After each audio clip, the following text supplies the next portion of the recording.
وادی سندھ کی تہذیب پر تحقیق کے سلسلے میں رخ سندھی آپ سے مخاطب ہوں۔ آج سلسلہ وہیں سے شروع کریں گے کہ انتہائی قدیم انسان نے اپنی زندگی کی شروعات کیسے کی، اوزار استعمال کرنا کیسے سیکھا۔ جب انسان نے انتہائی قدیم انسان نما مانس سے علیحدگی اختیار کی اور اپنا نیا سفر شروع کیا تو اس نے اپنی بقا اور خوراک کے لیے نئے اوزار تلاش کرنا شروع کیے، جن سے اسے درختوں کی جڑیں کھودنے، پھل توڑنے اور چننے وغیرہ میں مدد ملی۔ یہ ابتدائی انسانی اوزار پتھر کے بنے ہوئے تھے، جو انسانوں کے استعمال کیے جانے والے پہلے اوزار تھے۔ پہلے جو انسانوں نے اوزار استعمال کیے وہ پتھر کے تھے، جو انہوں نے بنائے نہیں تھے لیکن دریائی وادیوں سے چنے تھے، پہاڑوں کے نیچے سے چنے تھے۔ اس لیے جب تک قدیم انسان پتھر کے اوزار استعمال کرتا رہا، ماہرین اس سماجی ارتقاء کے دور کو پتھر کے زمانے کے نام سے یاد کرتے ہیں۔ وادی سندھ کے اندر یہ دور 10 لاکھ سال سے 4000 سال کے بالمسیح تک موجود رہا۔ اس مدت کو بھی 3 مختلف حصوں یعنی ادوار میں تقسیم کیا گیا ہے۔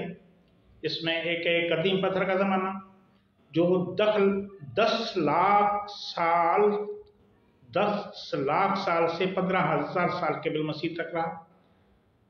دوسرا زمانہ ہے مڈل اسٹون ایج، 15,000 سے 8,000 کے بالمسیح تک رہا، جس کے بعد آخری زمانہ ہے پتھر کا نیا زمانہ، نیولتھک ایج، وہ 8,000 سے 4,000 سال کے بالمسیح تک رہے۔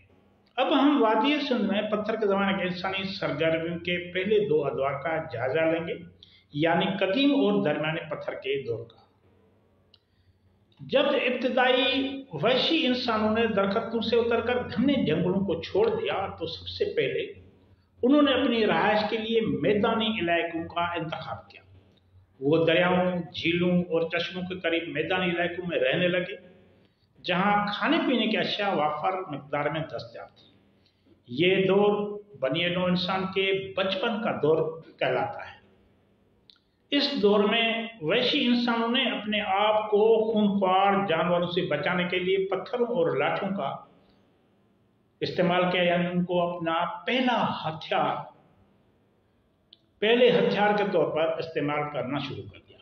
اس قدیم انسان نے پتھروں کو جمع کرنا اور استعمال کرنا شروع کر دیا، جو پانی کے بہاؤ سے ٹوٹ چکے تھے یا تیز دھار کے ہو گئے تھے۔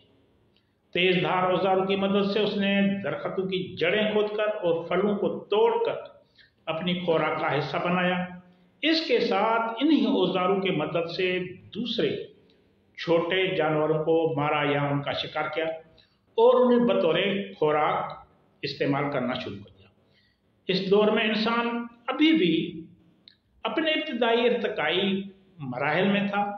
اس نے نہ کوئی اوزار اکٹھا کیا تھا اور نہ ہی ایجاد کیا تھا، اور نہ ہی اس کا شعور کھیتی باڑی تک پہنچا تھا، اور نہ ہی اس دور کے انسان نے مال مویشی پالنا شروع کیا تھا۔ وہ خانہ بدوش زندگی گزار رہے تھے۔ جہاں بھی رات ہوتی وہ درختوں پر جا کر سو جاتے، پھر صبح اٹھ کر کھانے کی تلاش میں نکل پڑتے۔ جب اس دور کے انسان کے لیے خوراک تلاش کرنا مشکل ہو گیا تو اس نے جنگلوں میں رہنے والے مختلف جانوروں کا شکار کیا اور ان کا گوشت اپنی خوراک میں شامل کیا۔ جانوروں کا شکار کسی ایک فرد کے بس کی بات نہیں تھی، اس لیے پہلی بار اس دور کے لوگوں کو ایک دوسرے کے قریب آنے کی ضرورت محسوس ہوئی اور انہوں نے تنہا رہنا چھوڑ دیا اور گروپوں کی شکل اختیار کر لی۔ اس کے ساتھ ہی سماجی زندگی کا پہلا تصور جڑ پکڑتا ہے اور یوں ابتدائی وحشی انسان پہلی بار سماجی جانور بن گیا۔ اس دور میں انسانی معاشرے کی ساخت میں یہ ایک بہت اہم بڑی تبدیلی تھی۔ اس تبدیلی نے انسان کو آگے بڑھنے، اپنے نسلوں کو بڑھانے، مشترکہ ایجادات کرنے اور معاشرے کی تعمیر کی خواہش پیدا کرنے کا